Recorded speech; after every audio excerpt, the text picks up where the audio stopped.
ہم پہ فرض ہے اور ان کا حق ہے کہ انہی کے لیے اللہ تعالیٰ سبحانہ نے قرآن پاک میں ارشاد فرما دیا وَرَفَعْنَا لَكَ کا ذکر کہ ہم نے تمہارے ذکر کو تمہارے ہی لیے بلند فرما دیا. کہہ دیجئے سبحان اللہ کہ ہم سرکار کا ذکر کرتے ہیں، ہم سرکار کا ذکر کرتے ہیں اور اللہ تعالیٰ عزت ہماری بلند کرتے ہیں کیونکہ وہ عزت والے ہیں اور اللہ تعالیٰ سبحانہ وہ بڑے غیور ہیں.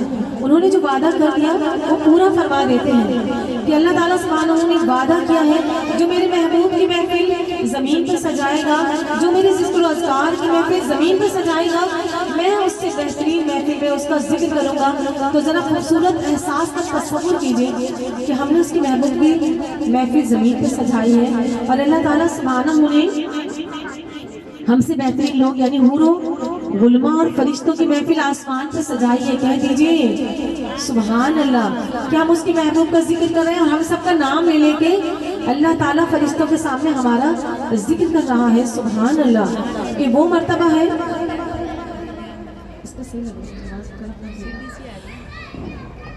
اور اللہ تعالیٰ سبحانہ نے درود کو جو درجہ عطا فرمایا یہ وہ واحد عبادت ہے جس کے لیے اللہ تعالیٰ قرآن پاک میں ارشاد فرماتا ہے کہ میں اور میرے فرشتے یہ عبادت کر رہے ہیں. یہی فرمایا اللہ تعالیٰ سبحانہ نے اور پھر ہمیں آگے حکم فرما دیا کہ اے میرے بندو تم بھی میرے محبوب پر درود پڑھا کرو. کسی عبادت کے لیے، نہ نماز کے لیے، نہ حج کے لیے، نہ زکوٰۃ کے لیے، نہ ہی صدقات کے لیے، کسی بھی عبادت کے لیے نہیں فرمایا کہ میں کرتا ہوں تو آپ بھی کیجیے. لیکن درود وہ واحد عبادت ہے کہ جس کے لیے اللہ نے فرمایا کہ میں بھی کرتا ہوں اور آپ بھی کیجئے. یہ وہ واحد عبادت ہے. ہم یوں تو نیکی کا کام کرتے ہیں تو ہمارے سیدھے ہاتھ والا فرشتہ ایکٹیو ہو جاتا ہے، فوراً لکھنے لگتا ہے. تھوڑا سا اس کا ایکو کھول دیں پلیز، ساؤنڈ والے بھائی گلا پکڑ. جب ہم کوئی نیکی کرتے ہیں، نماز پڑھتے ہیں، حج کرتے ہیں، زکوٰۃ دیتے ہیں، کسی کے ساتھ محبت سے پیش آتے ہیں، خوش خصوصی سے پیش آتے ہیں تو سیدھے کندھے پہ بیٹھا ہوا فرشتہ ایکٹیو ہو جاتا ہے اور ہماری نیکی لکھنا شروع کر دیتا ہے. اور جب ہم کوئی گناہ کرتے ہیں تو الٹے کندھے والا ایکٹیو ہو جاتا ہے اور ہمارے گناہوں کو لکھنے لگتا ہے. لیکن درود وہ واحد عبادت ہے کہ دونوں فرشتے ایک ساتھ ایکٹیو ہو جاتے ہیں کہ نیکی لکھنے والا نیکی لکھتا ہے اور گناہ لکھنے والا فرشتہ ہمارے نامہ اعمال میں سے گناہوں کو مٹانا شروع کر دیتا ہے. پھر کہہ دیجئے کہ دل میں کب سے آپ لوگ درود پڑھ رہے ہیں، کب سے یہ محفل سجی ہے، کب سے یہ زمین پہ ہم نے محفل سجائی، کب سے اللہ تعالیٰ عرش پہ ہمارا ذکر کر رہا ہوگا. سبحان اللہ کہ درود دل میں پڑھا جائے، انفرادی پڑھا جائے یا اجتماعی پڑھا جائے. اللہ تعالیٰ کو ہر طرح سے اپنی بارگاہ میں قبول و مقبول ہے. اور جہاں یہ درود پڑھا جاتا ہے، چاہے انفرادی پڑھا جائے، تنہائی میں پڑھا جائے، رات کے اندھیرے میں چھپ کے پڑھا جائے یا آواز بلند پڑھا جائے، اللہ تعالیٰ سبحانہ ایسی جگہوں پر خاص فرشتے مقرر کیے وہ آتے ہیں اور خاص خوشبو عطا کی جاتی ہے کہ وہ وہاں اتار دیتا ہے. سبحان اللہ. اللہ سے دعا ہے کہ وہ خوشبوئیں ہمیں ہر دم عطا فرمائے اور ہر دم ہمیں ہماری زبان کو درود پڑھنے کی توفیق عطا فرما دے. یہ درود وہ واحد عبادت ہے جس کے لیے سورہ انفال میں اللہ تعالیٰ ارشاد فرماتا ہے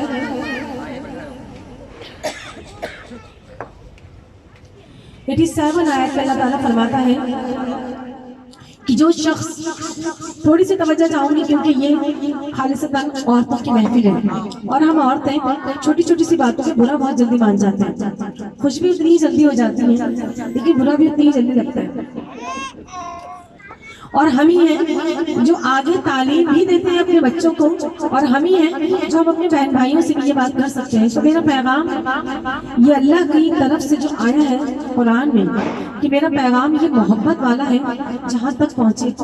سورہ انفال میں اللہ تعالیٰ نے ارشاد فرمایا کہ جو شخص صبح اور شام میرے محبوب پر درود پڑھے گا اور اپنے رشتہ داروں سے قطع تعلق نہیں کرے گا تو میں وقت نزا کے بعد آسمانوں پہ اس کا شاہانہ استقبال کرواؤں گا. سبحان اللہ. اور یہ معاف کرنا سب سے مشکل کام ہے. معاف کرنا سب سے مشکل کام ہے اور اللہ تعالیٰ سبحانہ نے فرما دیا کہ ہر چیز کو صاف کرنے کا ایک آلہ ہے.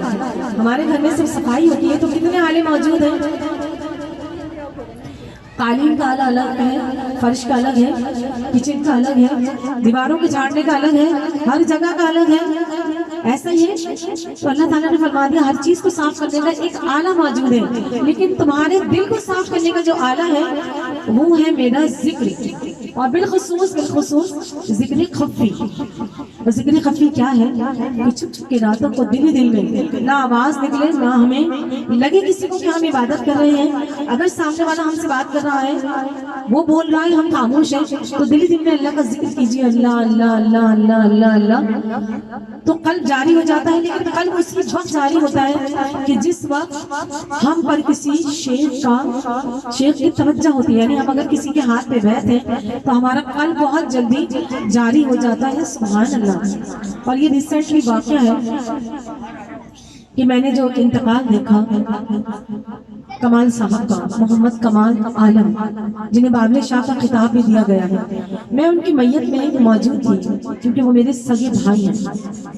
یہ بھی ریسنٹلی واقعہ ہے، جب ان کا انتقال ہوا وہ ہر وقت ذکر خفی بہت زیادہ کرتے تھے، بغیر ذکر خفی کے وہ سوتے نہیں تھے، لیٹتے نہیں تھے، بیٹھتے نہیں تھے۔ جب ان کا انتقال ہوا اور جب ان کی میت آئی ہے تو دیکھا گیا، دیکھنے والوں نے دیکھا، جو نہلا رہے تھے انہوں نے جب نہلانا شروع کیا تو پتا چلا کہ پورا جسم ٹھنڈا ہے لیکن سینہ ان کا گرم ہے، اور ان کا سینہ ہل رہا ہے باقاعدہ، سبحان اللہ۔ نہلایا دلایا، دوبارہ ڈاکٹر کو بلایا گیا، دوبارہ چیک اپ ہوا، پتہ چلا کہ نہیں، ان کی روح جو ہے قبض سلسلے سے پرواز کر چکی ہے۔ پھر ان کی میت کو لے کے جایا گیا، قبر میں لٹایا گیا۔ جب ان کو قبر میں لٹایا گیا اور پھر یہی دیکھا گیا کہ ان کا دل سے آواز آ رہی ہے، ان کا قلب جاری ہے، سبحان اللہ۔ پھر دفن کرنے کا دل نہیں چاہ رہا ہے گھر والوں کا، میرے باقی بھائیوں کا دل نہیں چاہ رہا کہ انہیں دفن کیا جائے۔ پھر ڈاکٹر سے کو بلایا گیا، پھر چیک اپ کروایا گیا، قبر کے اندر ان کی پتلیاں وغیرہ سب دوبارہ کھول کے دیکھی گئی ہیں کہ پتہ چل جائے اسی طرح سے کہ شاید یہ زندہ ہے۔ تو یہ ذکر خفی کی فضیلتیں ہیں، وہ عبادت جو ہم دکھا کے کرتے ہیں، جو نظر آتی ہیں، وہ بھی ضروری ہے۔ اگر کسی محفل میں ہم ہیں اور اذان کا نماز کا وقت ہو گیا ہے اور ہم نے نماز پڑھ لی اور کسی نے ہمیں دیکھ کے نماز پڑھ لی تو اس کی نماز کا ثواب بھی ہمیں ہی مل جائے گا۔ کتنا آسان ہے ثواب لینا، کہہ دیجئے سبحان اللہ۔ اور یہ ذکر خفی جو ہے اللہ تعالیٰ سبحانہ ہو، یہ اس کا اتنا درجہ عطا فرمایا ہے کیونکہ نہ یہ سیدھے کرنے والا لکھتا ہے اور نہ ہی کسی کو نظر آتا ہے، فرشتے کو بھی نہیں پتا ہوتا کہ یہ ہم عبادت کر رہے ہیں۔ یہ ہمارا اور اللہ کا معاملہ ہوتا ہے۔ جب ہمارا اور اللہ کا معاملہ ہے تو روز محشر کے دن جب ہمارا حساب اور کتاب ہو رہا ہوگا اور اللہ تعالیٰ سبحانہ فرمائیں گے کہ ڈالو اور نہیں کیا، تو فرشتے کہیں گے نہیں نہیں کیا، ختم ہو گئی، تو فرمایا جائے گا کہ اس میں تو ابھی عمل کم ہے، تو اللہ تعالیٰ سبحانہ خود کچھ نہ کچھ اس میں اٹھا کے ڈال رہا ہوگا، اور فرشتے پوچھیں گے کہ یا اللہ یہ تو ایسا کچھ عمل ہی نہیں جو کچھ آپ اس میں ڈال رہے ہیں، تو فرمائیں گے کہ یہ میری اور اس کی خفی عبادت ہے، رابطہ ہے، یہ جو کچھ کرتا تھا اب میں وہ ڈال رہا ہوں، سبحان اللہ۔ تو کوشش کیجئے کہ ایسی عبادتیں کیجئے کہ جو 5 وقت کی نماز سے ہٹ کے ہیں، جو فرائض سے ہٹ کے ہیں۔ اس کی مثال بالکل ایسی ہی ہے کہ ہم جو فرض نمازیں پڑھتے ہیں 5، ہم جو عبادتیں کرتے ہیں وہ تو ہمیں کرنی ہی ہے۔ جس طرح اگر کسی کی جاب ہوتی ہے، جو تنخواہ ہے وہ تو تنخواہ ہے، لیکن اگر کوئی اوور ٹائم لگاتا ہے تو مزہ تو اس میں ہی آتا ہے کیونکہ وہ الگ سے ہوتا ہے، ہمارا بجٹ، وہ ہماری انکم ہوتی ہے، وہ ہمارا منافع ہوتا ہے، وہ ایکسٹرا ہماری منی ہوتی ہے۔ ایسا ہی ہوتا ہے جب پتہ چل جاتا ہے کہ ہمیں جی یہ ہمیں الگ سے اوور ٹائم ملا ہے تو ہمیں کتنی خوشی ہوتی ہے، یا ہمارے جو کمانے والے ہیں جب بتاتے ہیں کہ جی یہ 50,000 مجھے سیلری ملی ہے اور 70,000 یا 80,000 یا 1 لاکھ، کیونکہ ڈبل اگر ہمیں کچھ ملتا ہے تو ہم بڑے خوش ہوتے ہیں، خوشی کا ہمارا ٹھکانہ نہیں ہوتا۔ اسی طرح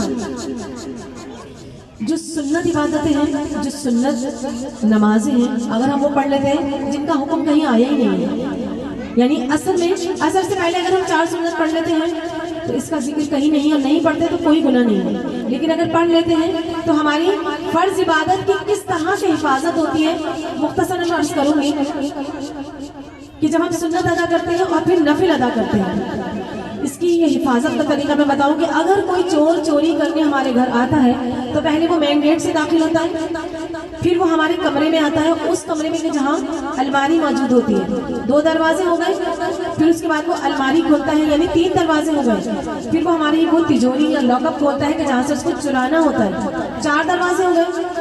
تو یہی اسٹیپ بائی اسٹیپ، پہلے فرض ہے، پھر سنت ہے، پھر نفل ہے، پھر واجبات ہے، اسی طرح ہے۔